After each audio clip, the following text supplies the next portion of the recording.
नमस्कार प्रिय विद्यार्थियों, आज हम बीकॉम पार्ट प्रथम वर्ष के लिए ईएफएम पेपर सेकंड भारतीय बैंकिंग एवं वित्तीय व्यवस्था इंडियन बैंकिंग फाइनेंशियल सिस्टम में यूनिट संख्या 4 का अध्ययन कर रहे हैं। ये आपके यूनिट संख्या 4 का अंतिम चैप्टर और अंतिम टॉपिक है, जिसमें हम चैप्टर का अध्ययन कर रहे हैं भारत में वित्तीय क्षेत्र में सुधार, जो कि आज का अपना बहुत ही इम्पोर्टेंट टॉपिक, जो कि आपके एग्ज़ाम में इसका प्रश्न आता ही आता है। Very very important, most important question है। अपना क्वेश्चन है, भारतीय बैंकिंग प्रणाली में सुधार के लिए जो नरसिम्हा समिति है उनकी प्रमुख सिफारिशें कौन कौन सी हैं, उसके बारे में हम चर्चा करेंगे। क्योंकि पिछले वीडियो में हमने चर्चा की थी कि भारतीय बैंकिंग वित्तीय व्यवस्था की कौन कौन सी समस्याएं हैं। उन समस्याओं के समाधान के लिए नरसिम्हा समिति 1991 में गठित की गई, जिसमें अनेक प्रकार की सिफारिशें का क्रियान्वयन किया गया।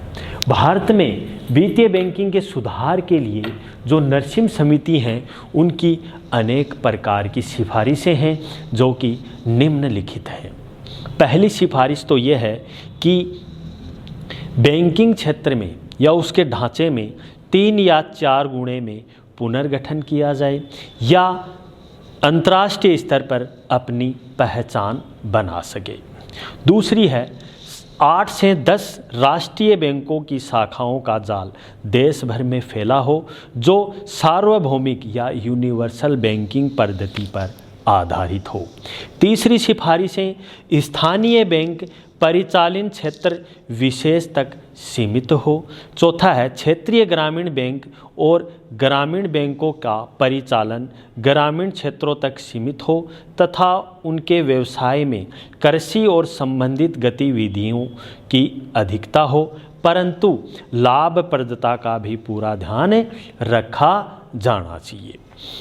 पांचवी सिफारिश की हम बात करें तो प्रत्येक सार्वजनिक क्षेत्र के बैंक द्वारा 1 या अधिक ग्रामीण बैंकिंग सहायक इकाइयाँ खोली जाएं, तो उनकी सभी ग्रामीण शाखाओं का अधिग्रहण कर सकें। क्षेत्रीय ग्रामीण बैंकों को सभी प्रकार की बैंकिंग व्यवस्था या बैंकिंग व्यवसाय करने की अनुमति हो। शाखाओं के लिए लाइसेंस प्रणाली समाप्त की जाए और शाखाएं खोलने या बंद करने का काम संबंधित बैंकों पर छोड़ दिया जाए। अगली सिफारिश है, जो विदेशी बैंक हैं भारत में जमाओं के रूप में सहायक कंपनियों के रूप में कार्यालय खोलने की अनुमति दी जाए, जिससे भारत में बैंकिंग प्रणाली सुदृढ़ हो सके।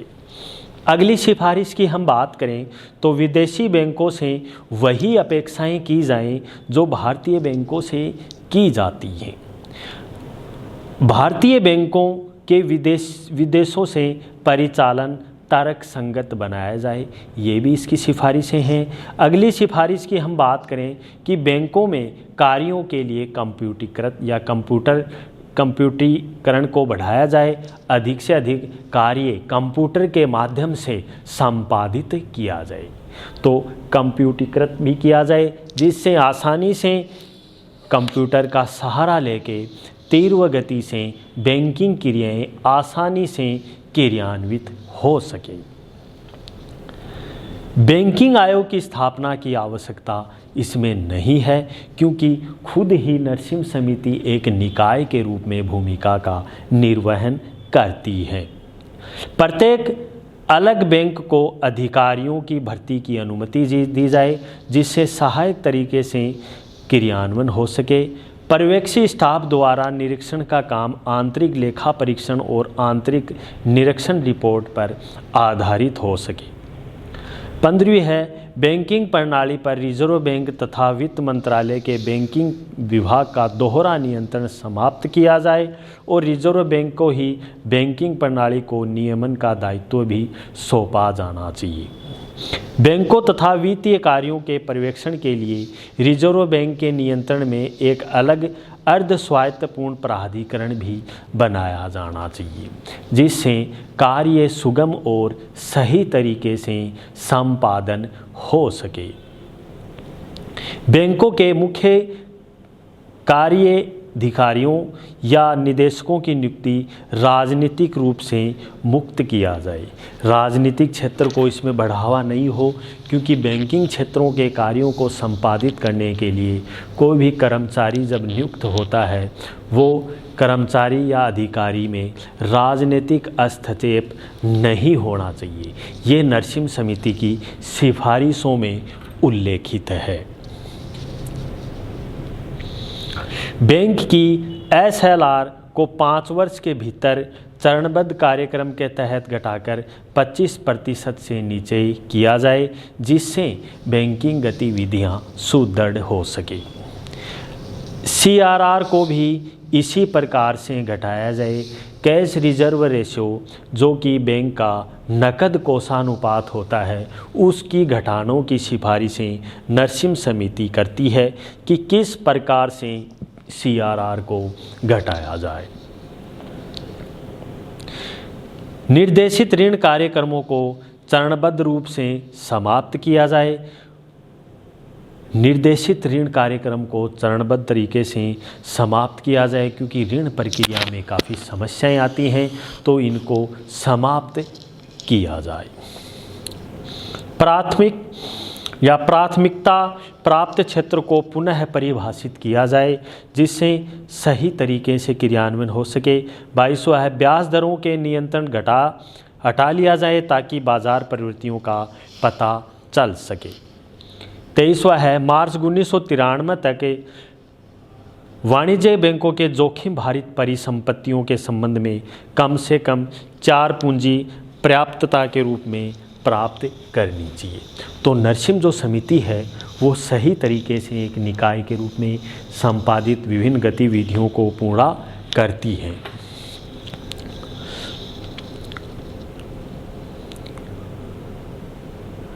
ब्याज दरों के नियंत्रण को हटा लिया जाए, बाजार प्रवृत्तियों का जिससे आसानी से क्रियान्वयन हो सके।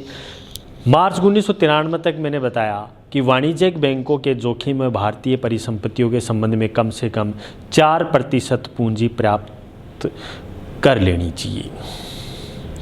बैंकों के समान रूप से लेखा पद्धति अपनानी चाहिए। वे अपने तुलन पत्रों या पूर्ण पारदर्शिता के रूप में बढ़ाया जाए। ऋण वसूली प्रक्रिया को तेज़ बनाने के लिए सरकार के विशेष अदालतें इसमें खोलनी चाहिए। बैंकों के अशुद्ध या संदिग्ध ऋणों का कुछ भाग अधिग्रहण करने के लिए एक परिसंपत्ति पुनर्निर्माण निधि AFR की भी स्थापना की जाए। ये नरसिम्हा समिति की सिफारिशों में बैंकिंग प्रणाली में काफ़ी सुधार होने की आशा थी, परंतु इनमें से बहुत ही कम लागू की गई है। अब हम चर्चा करेंगे बैंकिंग प्रणाली के हुए नवीन सुधार।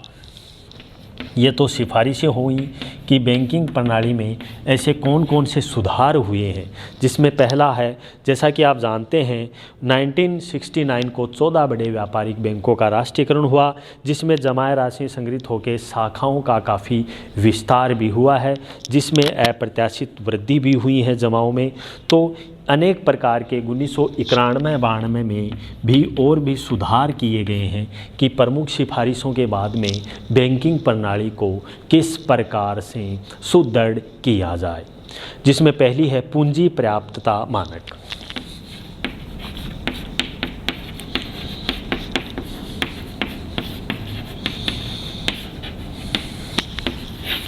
पूंजी पर्याप्तता मानक भी एक सुधार के रूप में है।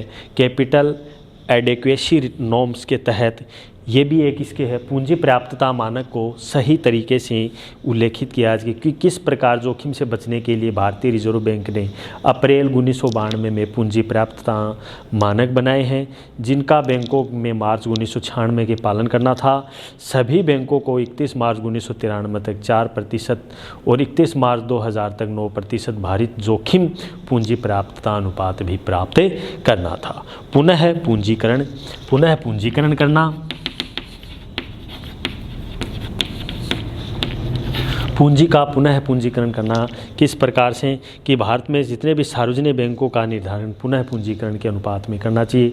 भारत सरकार ऐसे बैंकों का पूंजी योगदान दे रही है क्योंकि सरकार सर्वप्रथम 1993-94 के दौरान 19 राष्ट्रीयकृत बैंकों को पुनः पूंजीकरण के लिए 5700 करोड़ रुपये दिए। इसके बाद 1994-95 में 6140 करोड़ रुपये और 96-97 में 909 करोड़ रुपये और 97-98 में 20,046 करोड़ रुपये प्रत्येक वर्ष 9% पूंजी पर्याप्तता अनुपात में नहीं रख सकते, इसलिए सरकार पूंजीकरण अंशदान कर रही है। सार्वजनिक क्षेत्र के बैंकों का आंशिक निजीकरण। एक निजीकरण ये भी है जो कि सार्वजनिक क्षेत्र के बैंक है उसको किस प्रकार से निजीकरण में दिया गया, आंशिक निजीकरण किया गया है। ये भी है एक विवेकपूर्ण लेखा मानक जो अकाउंटिंग स्टैंडर्ड है उनका सही तरीके से क्रियान्वयन किया जाए। लेखा मानकों का किस प्रकार से है ये भी इसके सुधारों में आता है। ऋणों की वसूली सही तरीके से किया जाए क्योंकि ऋणों की वसूली भी एक अहम भूमिका रहती है। ऋणों की वसूली। अगला है बैंक शाखाओं का विस्तार में स्वतंत्रता। शाखाओं का विस्तार निजी क्षेत्र के प्रवेशों पर जो निजी क्षेत्र बैंकों का प्रवेश इसमें स्वतंत्र रखा गया है। पर्यवेक्षण विभाग की भी महत्वपूर्ण भूमिका होती है। वित्तीय परीक्षण बोर्ड की स्थापना। दोषी ऋणियों का प्रकटीकरण ये भी सम्मिलित है। बैंकिंग लोकपाल योजना जो बैंकिंग क्रिया को सही तरीके से क्रियान्वित हो सके। बैंकिंग लोकपाल योजना के तहत जो भी शिकायत है इस योजना के तहत आप कर सकते हैं। इसमें प्रत्येक ग्राहकों को ये सुविधा उपलब्ध करवाएगी है। बैंक धोखाधड़ी जांच का केंद्रीय बोर्ड बना है। बैंक में किसी भी प्रकार की कोई भी धोखाधड़ी होती है तो केंद्रीय बोर्ड के माध्यम से आसानी से उसको क्रियान्वयन किया जाए। इसका संघीय प्रबंध है। संघीय प्रबंध में भी एक अग्रणी इसमें भूमिका रहती है। ये भी है एक उदारीकृत ऋण मापदंड में भी है। लैंडिंग नॉर्म्स लिबरलाइज्ड में भी महत्वपूर्ण भूमिका है। बैंकों की कार्यविधि को सरल बनाने के लिए भी एक अहम उपाय किए गए हैं। उदार साख नियंत्रण के उपाय भी उपाए गए हैं। उदार साख नियंत्रण करने से भी एक महत्वपूर्ण भूमिका का निर्वहन इसमें हो पाता है। उदार साख नियंत्रण तो इस प्रकार भी विभिन्न प्रकार की ये सुधार हैं जो कि नरसिम्हा समिति के अलावा है। नरसिम्हा समिति के सुधारों को इस प्रकार से द्वितीय सिफारिशों के आधार पर भी इसमें किया गया है, जिसमें 9% पूंजी पर्याप्तता अनुपात रखना, असौदे ऋणों की वसूली करना, recovery debts on due to banks and financial institute act 1993 के तहत। इस प्रकार भारत में बैंकिंग प्रणाली क्षेत्र में अनेक प्रकार के सुधार हुए हैं जो कि रिजर्व बैंक ऑफ इंडिया के बोर्ड की स्थापना के रूप में इनकी एक सहायक भूमिका का निर्वहन भी हुआ है। इस प्रकार से हम आज के इस वीडियो में हमने चर्चा की कि किस प्रकार से भारतीय बैंकिंग प्रणाली में नरसिम्हा समिति की कौन कौन सी सिफारिशें हैं और उसको किस प्रकार से लागू किया गया है। इसी क्रम में हम अगले वीडियो में हम चर्चा करेंगे कि भारतीय जो यूनिट संख्या 5th है वित्तीय बाज़ार या पूंजी बाज़ार, वित्तीय बाज़ारों का वर्गीकरण किस प्रकार से होता है, उनके बारे में हम नेक्स्ट वीडियो में चर्चा करेंगे। क्योंकि इस वीडियो में आपके एग्ज़ाम में जो पूछे गए 2 क्वेश्चन पूछे जाते हैं, क्योंकि इस चैप्टर में 3 प्रश्न हैं। प्रथम तो भारतीय बैंकिंग जो प्रणाली है उसकी दोष व कमियां कौन सी रही हैं, कई बार ये प्रश्न पूछते हैं, या फिर भारतीय बैंकिंग प्रणाली के सुधार के लिए नरसिम्हा समिति की कौन कौन सी सिफारिशें हैं। तीसरा क्वेश्चन पूछते हैं जो बैंकिंग समिति के सुधार के लिए कौन कौन से सुझाव हैं, उनके बारे में भी क्वेश्चन पूछा जाता है। तो इस प्रकार से हमने यूनिट संख्या प्रथम से लेकर के 4 तक आज तक हमने यूट्यूब चैनल या वीडियो के माध्यम से हमने आपको डेली डिलीवर्ड किया है। अब तक हमने 4th यूनिट कंप्लीट कर चुके हैं। तो अगले हम यूनिट में हम चर्चा करेंगे 5th यूनिट के अंतर्गत कि वित्तीय बाज़ार और जो पूंजी बाज़ार है, फाइनेंशियल मार्केट है, वो किस प्रकार से क्रियान्वित होता है, या वित्तीय बाज़ार या पूंजी बाज़ार की कौन कौन से वर्गीकरण है, बाज़ार संरचना को किस प्रकार से क्रियान्वित किया गया है। अगले वीडियो में मिलेंगे आपसे, तब तक के लिए बहुत ही बहुत धन्यवाद। Thank you very much.